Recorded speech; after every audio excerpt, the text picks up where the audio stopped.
Good morning, everyone. Welcome to Post-Settlement Considerations, hosted by Brook Hollow and the Garrettson firm.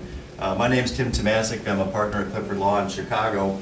And I'd like to introduce you to our distinguished panel members here today. First, Don Migliori. Don is, in my view, one of the top up-and-coming trial lawyers in America. He's handled everything from complex asbestos cases, historic tobacco litigation, and of course the 9/11 litigation, where he represented dozens of families involved in the tower crashes, as well as the DC and Pennsylvania crashes. And most recently, Don very successfully tried as one of the lead co-counsels in the Kugel mesh hernia patch litigation to a jury a case and obtained a 7-figure verdict. Very impressive.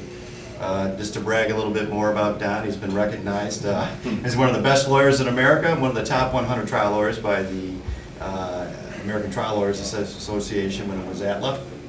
So in short, Don is on the cutting edge of litigation today, involved in most complex litigation and actually out there trying cases. Also with us is B.J. Etscheid.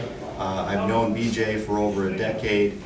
He's a very accomplished entrepreneur and businessman. He's a graduate of the University of Illinois, where he obtained a degree in economics and finance. B.J.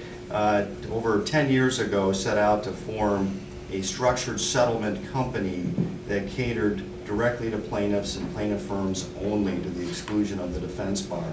And in doing so, he's been on the cutting edge of structured settlements, 468B trust, and most recently he's developed through Brook Hollow products for attorneys, attorney fee structure products that are outside the traditional annuity product offered by life companies.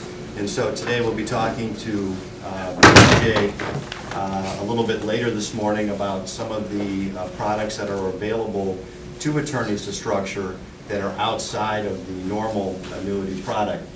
But I think we'd all agree that practicing in this environment as plaintiff lawyers and trial lawyers, we are facing a number of challenges based on the current economic environment, of course, tort reform, and we're constantly challenged to make sure that our clients, especially minors and disabled people, are fully protected when they receive their settlement funds going forward. There are certain studies out there that show that 90% of claimants actually dissipate and spend down their funds within 5 years.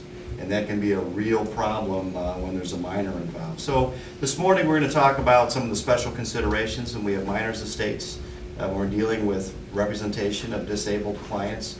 We're going to talk a little about confidentiality. Does that really help our clients and help us represent clients in the future?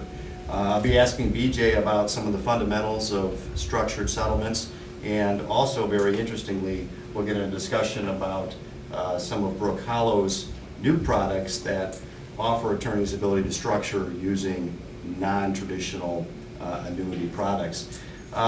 But to get started, you know, Don, I know that you're always preparing for trial, always preparing for verdict, but invariably you're going to be approached by defense counsel or even the court for court-ordered mediation.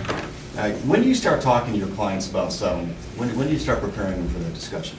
I think these come for me, and good morning, everybody. I'm sit here up on a Sunday morning. If your Saturday was like mine, very impressed.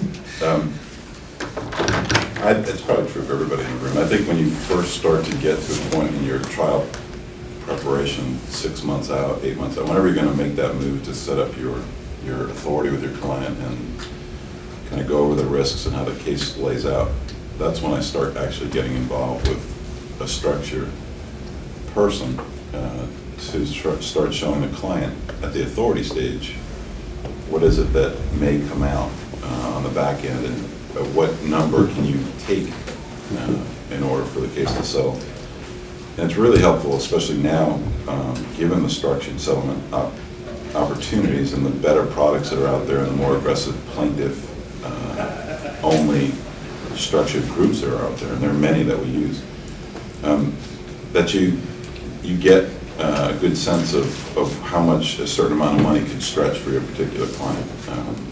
So I start to structure the conversation before I send the demand out.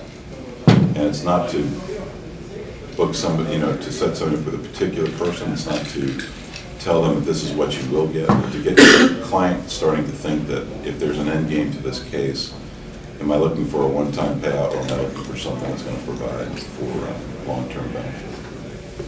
And I've found with every group that I've worked with, the immediacy of response for plaintiff-specific structure, and I think we should probably talk about the difference between plaintiff brokers and defense brokers. But the plaintiff-specific brokers are quick to get out there, quick to get to your clients, quick to talk to them, and it makes your client feel better that their options are more than just let's shut, this, I need 200,000 or I can't do this. Well, if you can tell them what 200,000 means when you're 16 years old or if you're 60 years old, I think the conversation needs to start.